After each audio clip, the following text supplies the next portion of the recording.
તો દોસ્તો ખાસ માહિતી આવી ગઈ છે તમામ ખેડૂતો માટે કે પહેલી તારીખથી મોટા ફેરફાર જોઈ લેજો. ખાસ માહિતી દોસ્તો આજના વિડીયોમાં તમને જણાવી દઈએ કે દર મહિનાની જેમ 1 ફેબ્રુઆરીએ ગેસના નવા ભાવ જાહેર કરવામાં આવશે.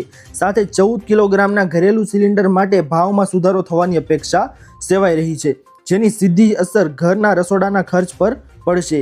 બીજો મોટો ફેરફાર છે દોસ્તો તે કરવામાં આવ્યો છે કે સીએનજી પીએનજી અને એટીએફ એવિએશન ફ્યુઅલ છે તેના ભાવમાં સુધારા સાથે સંબંધિત છે.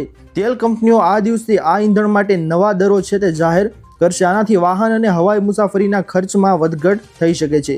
ત્રીજો ફેરફાર એ દોસ્તો કરવામાં આવ્યો છે કે પાન મસાલા, સિગરેટ અને તમાકુ ઉત્પાદનો પરના કરમાં છે દોસ્તો તે વધારો કરવામાં આવશે, જેથી પાન મસાલા અને સિગરેટ છે દોસ્તો તે મોંઘી થઈ શકે છે.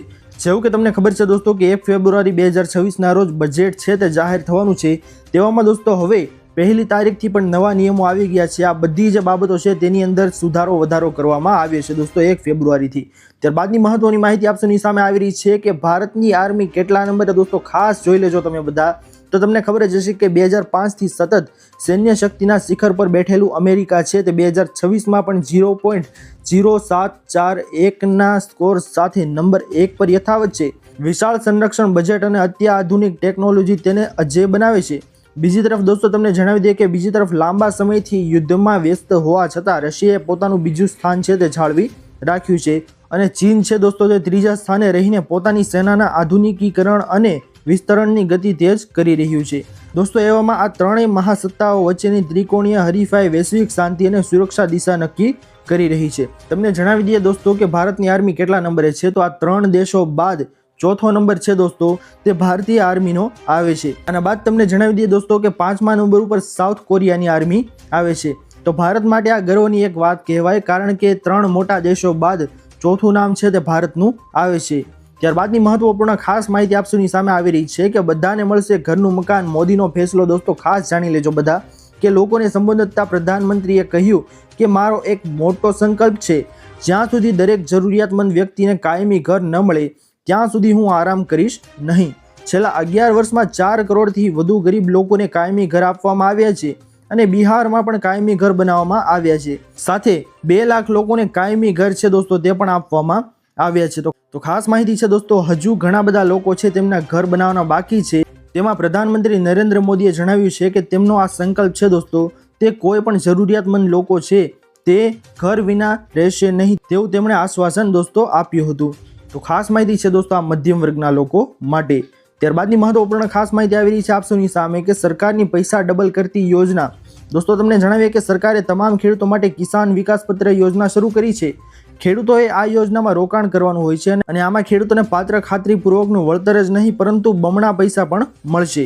આ યોજના હેઠળ ખેડૂતોને રોકાણ પર 7.5% વ્યાજ મળશે. આવી સ્થિતિમાં ખેડૂતોના પૈસા છે તે 120 મહિનામાં જે ડબલ થઈ રહ્યા હતા તે હવે 15 મહિનામાં ડબલ થઈ જશે. આ યોજનામાં લઘુત્તમ 1000 રૂપિયાનું રોકાણ કરવું પડશે અને પોસ્ટ ઓફિસમાં જઈને દોસ્તો તમે આ સ્કીમ છે તેના હેઠળ ફોર્મ છે તે ભરી શકો છો અને આ યોજનાનો લાભ છે દોસ્તો તે મેળવી શકો છો. તો ખાસ માહિતી છે તમામ ખેડૂતો માટે. ત્યારબાદની મોટી માહિતી છે દોસ્તો આપની સામે આવી રહી છે કે સરકારની ભેટ 2600 કરોડ જાહેર. દોસ્તો ખાસ જાણી લેજો તમામ ખેડૂતો, તમામ લોકો કે ગાંધીનગર ખાતેથી ગુજરાતના છેવાડાના માનવી સુધી વિકાસ પહોંચવાની નેમ સાથે આદિવાસી બાહુલ્ય ધરાવતા વિસ્તારો માટે એક મહત્વપૂર્ણ સમાચાર સામે આવ્યા છે. મુખ્યમંત્રી ભૂપેન્દ્રભાઈ પટેલની અધ્યક્ષતામાં મળેલી કેબિનેટની બેઠકમાં પ્રધાનમંત્રી ગ્રામ સડક યોજના છે દોસ્તો તે અંતર્ગત આદિવાસી પટ્ટામાં દુર્ગમ વિસ્તારોમાં પાકા રસ્તાઓનું નિર્માણ કરવાની મંજૂરી છે દોસ્તો તે આપવામાં આવી છે. જેથી કરીને ખાસ માહિતી આવી રહી છે દોસ્તો કે આવા વિસ્તારમાં રહેતા લોકો છે આદિવાસી વિસ્તારમાં તેમાં સરકારે 2600 કરોડ છે તે જાહેર કર્યા છે. જેથી ખાસ માહિતી આવી રહી છે કે હવે ત્યાં પણ સડકોનું નિર્માણ થશે. ત્યારબાદની માહિતી આપની સામે આવી રહી છે દોસ્તો કે 2 દિવસ માવઠું છે તે ભૂક્કા કાઢશે. ખાસ જાણી લેજો તમામ લોકો કે ગુજરાતના હવામાનમાં ફરી એક મોટા સમાચાર છે તે આવી રહ્યા છે અને મોટો પલટો આવવાની શક્યતા વ્યક્ત કરવામાં આવી છે. રાજ્યમાં જાણીતા હવામાન નિષ્ણાત અંબાલાલ પટેલ છે તેઓના જણાવ્યા મુજબ માવઠાને લઈને મોટી આગાહી કરવામાં આવી છે. તેમના જણાવ્યા અનુસાર તમને જણાવી દઈએ કે રાજ્ય પર ફરી એકવાર કમોસમી વરસાદ એટલે કે માવઠું છે તે આવવાનું સંકટ છે. આગામી 2 દિવસ રાજ્યમાં વિવિધ વિસ્તારોમાં વાતાવરણમાં પલટો આવશે અને વરસાદી ઝાપટા છે તે પડી શકે છે. અત્યારે તમને ખબર જ હશે દોસ્તો કે ઘણી બધી જગ્યાએ ધુમ્મસ છે તે જોવા મળે છે સવારના સમયમાં. તેવામાં દોસ્તો હવે તે ધુમ્મસ છે તે માવઠામાં ફેરવાઈ શકે છે, કારણ કે તમને ખબર હશે કે જે હિમાલયના જે પવનો છે ઠંડા તે ફૂંકાઈ રહ્યા છે। સવારમાં વહેલી સવારે તમે જોઈ જ રહ્યા હશો કે જે પવનના કારણે દોસ્તો હવે કદાચ માવઠાની શક્યતા છે તે આગામી 2 દિવસની અંદર સેવાઈ રહી છે। ત્યારબાદની મોટી માહિતી આવી રહી છે દોસ્તો, ખાસ કરીને કે અચાનક સોના ચાંદીમાં મોટો ખડાકો। તમને જણાવી દઈએ કે ચાંદીમાં તોતિંગ વધારો।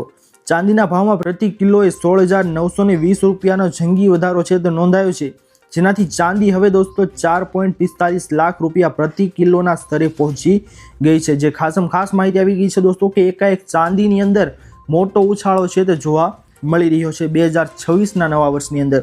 સાથે દોસ્તો તમને સોનાના ભાવ વિશે જણાવી દઈએ કે સોનામાં પણ મોટો ઉછાળો છે તે જોવા મળ્યો છે। તેમાં સોનાના ભાવમાં પ્રતિ 10 ગ્રામ છે તે 12,970 રૂપિયાનો વધારો થયો છે। આ ઉછાળા સાથે સોનાનો ભાવ છે દોસ્તો તે 1.80 લાખ રૂપિયાની સપાટીએ વટાવી ગયો છે, એટલે કે 1,80,000ની સપાટીને વધી ગયો છે।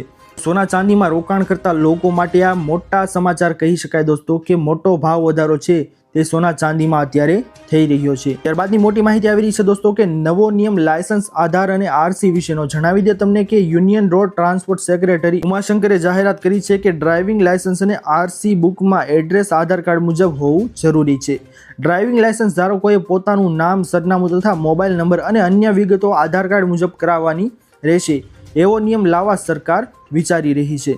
સરકારનું કહેવું છે કે હાલમાં સરકાર પાસે રૂપિયા 12,000 કરોડના ઈ ચલણ એવા પડ્યા છે જેના નાણાં છે તે વાહન ધારકોએ ભર્યા નથી।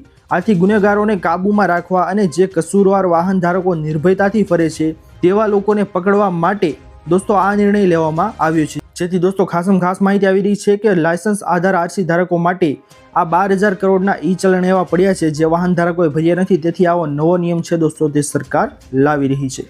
ત્યારબાદની મહત્વની ખાસ માહિતી આવી રહી છે આપસોની સામે કે અકસ્માત કે કાવતરું દોસ્તો ખુલાસો થઈ ગયો છે કે મહારાષ્ટ્રના નાયબ મુખ્યમંત્રી ડેપ્યુટી સીએમ અજીત પવારના આકસ્મિક નિધનથી રાજ્યનું રાજકારણ છે તે સ્તબ્ધ થઈ ગયું છે।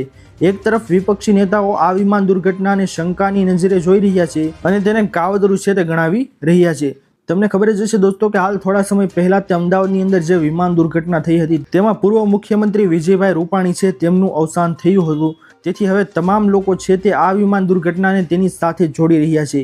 એકાએક બીજા નેતા છે દોસ્તો તેનું આવી રીતે અવસાન થવું તે હવે શંકાની નજરે જોવાઈ રહ્યું છે। ત્યારે બીજી તરફ અજીત પવારના કાકા અને એનસીપી એસપીના સુપ્રીમો શરદ પવારે આ તમામ અટકળો પર પૂર્ણ વિરામ છે દોસ્તો તે મૂકી દીધું છે, જેથી આગળ આના વિશે કંઈ પણ ખુલાસો થાય દોસ્તો તે હવે દેખાઈ રહ્યું નથી।